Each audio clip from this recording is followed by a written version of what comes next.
ಒಂದು ಮುಖ್ಯಮಂತ್ರಿಗಳು ಅಥವಾ ಬಿಜೆಪಿ ನಾಯಕರು ದೆಹಲಿಗೆ ಬಂದಾಗ ಪ್ರಧಾನಿ ನರೇಂದ್ರ ಮೋದಿ ಅವರನ್ನ ಭೇಟಿ ಮಾಡ್ಲಿಕ್ಕೆ ಸಮಯಾವಕಾಶವನ್ನ ಕೇಳ್ತಾರೆ. ಹಾಗೆ ಇವರು ಕೂಡ ಕೇಳಿದರೆ ಬಹುತೇಕ ಸಮಯ ಸಿಗುವ ಅವಕಾಶಗಳು ಮತ್ತೆ ಸಾಧ್ಯತೆಗಳು ಬಹಳ ಕಡಿಮೆ.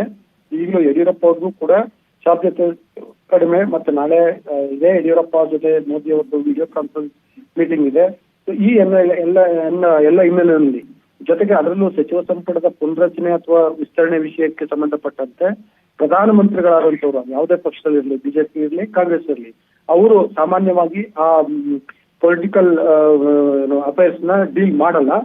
ಈ ಹಿನ್ನೆಲೆಯಲ್ಲಿ ಇವತ್ತು ಮೋದಿ ಅವರ ಭೇಟಿ ಸಾಧ್ಯತೆ ಇಲ್ಲ ಅಂತ ಅನ್ಸುತ್ತೆ, ಅಥವಾ ಆ ಸಾಧ್ಯತೆ ಇದ್ರೂ ಕೂಡ ಬಹಳ ಕಡಿಮೆ ಇದೆ ಪೃಥ್ವಿರಾಜ್.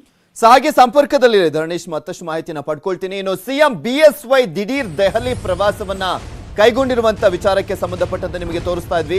ಸಂಪುಟ ವಿಸ್ತರಣೆ ಆಗುತ್ತಾ ಅಥವಾ ನಾಯಕತ್ವ ವಿಚಾರಕ್ಕೆ ಸಂಬಂಧಪಟ್ಟಂತೆ ಈ ಒಂದು ಭೇಟಿನ ಕುತೂಹಲವನ್ನ ಮೂಡಿಸಿದೆ. ಸಿಎಂ ದಿಲ್ಲಿಯ ವಿಸಿಟ್, ರಾಜ್ಯದಲ್ಲಿ ಬಿಜೆಪಿ ಶಕ್ತಿಯ ಬಗ್ಗೆ ವಿವರಣೆಯನ್ನ ನೀಡಲಿದ್ದಾರೆ. ಯಾಕೆಂದ್ರೆ ಇಲ್ಲಿ ಪ್ರಮುಖವಾಗಿ ಗ್ರಾಮ ಪಂಚಾಯಿತಿ ಚುನಾವಣೆಯಲ್ಲಿ ಹಿಂದೆಂದಿಗಿಂತಲೂ ಕೂಡ ಈ ಬಾರಿ ಅತಿ ಹೆಚ್ಚು ಸ್ಥಾನಗಳನ್ನ ಬಿಜೆಪಿ ಗೆದ್ದಿದೆ ಅಂತ ಬಿಜೆಪಿ ಪಕ್ಷದವರು ಹೇಳ್ತಾ ಇದ್ದಾರೆ. ಸೊ ಹೀಗಾಗಿ ಅದರ ಜೊತೆಗೆ ಕಳೆದ ಉಪಚುನಾವಣೆಯಲ್ಲೂ ಕೂಡ ಗೆಲುವನ್ನ ಸಾಧಿಸಿರುವಂಥದ್ದು. 15 ಕ್ಷೇತ್ರಗಳ ಉಪಚುನಾವಣೆ ನಡೆದಂಥ ಸಂದರ್ಭದಲ್ಲಿ 12 ಕ್ಷೇತ್ರಗಳಲ್ಲಿ ಗೆದ್ದಿದ್ರು. ಮತ್ತೊಂದು ಕಡೆ ಮೊನ್ನೆ ನಡೆದಂಥ 2 ಉಪಚುನಾವಣೆಯಲ್ಲೂ ಕೂಡ ಗೆಲುವನ್ನ ಸಾಧಿಸಿದ್ರು. ಸೊ ಈ ಒಂದು ವಿಚಾರ ಕೂಡ ಪ್ರಮುಖವಾಗಿದೆ. ನನ್ನ ನಾಯಕತ್ವದಲ್ಲಿ ರಾಜ್ಯದಲ್ಲಿ ಬಿಜೆಪಿ ಸದೃಢವಾಗಿದೆ ಅನ್ನುವಂಥ ಮೆಸೇಜ್ ಅನ್ನ, ಅದರ ಒಂದು ಮಾಹಿತಿಯನ್ನ ಕೂಡ ನೀಡಲಿದ್ದಾರೆ. ಬಟ್ ಹೈಕಮಾಂಡ್ಗೆ ಇದೆಲ್ಲವೂ ಕೂಡ ಗೊತ್ತಿರುತ್ತೆ. ಮುಂಬರುವ ಉಪಚುನಾವಣೆಯಲ್ಲಿ ಗೆಲ್ಲುವಂತ ವಿಶ್ವಾಸವನ್ನ ವ್ಯಕ್ತಪಡಿಸಬೇಕಾಗಿದೆ. ಈ ಮೂಲಕ ಸರ್ಕಾರದ ಪರ ಜನರು ಕೂಡ ಇದ್ದಾರೆ. ಎಲ್ಲ ಚುನಾವಣೆಯಲ್ಲೂ ಕೂಡ ಬಿಜೆಪಿ ಕೈ ಹಿಡಿತಾ ಇದ್ದಾರೆ, ಅದು ನನ್ನ ನಾಯಕತ್ವದ ಅಡಿಯಲ್ಲಿ ಅನ್ನುವಂಥ ಮೆಸೇಜ್ ಕೂಡ ರವಾನಿಸಬೇಕಾಗಿದೆ. ಉತ್ತಮ ಆಡಳಿತವೇ ಗೆಲುವಿಗೆ ಕಾರಣ ಎಂಬ ವಿವರಣೆಯನ್ನ ಕೂಡ ನೀಡಬೇಕಾಗಿರುವಂಥದ್ದು. ವರಿಷ್ಠರಿಗೆ ವಿವರಿಸಲಿಕ್ಕೆ ಮುಂದಾಗಿದ್ದಾರೆ ಸಿಎಂ ಬಿಎಸ್ವೈ ಅನ್ನುವಂಥ ಮಾಹಿತಿ ಕೂಡ ಇದೆ.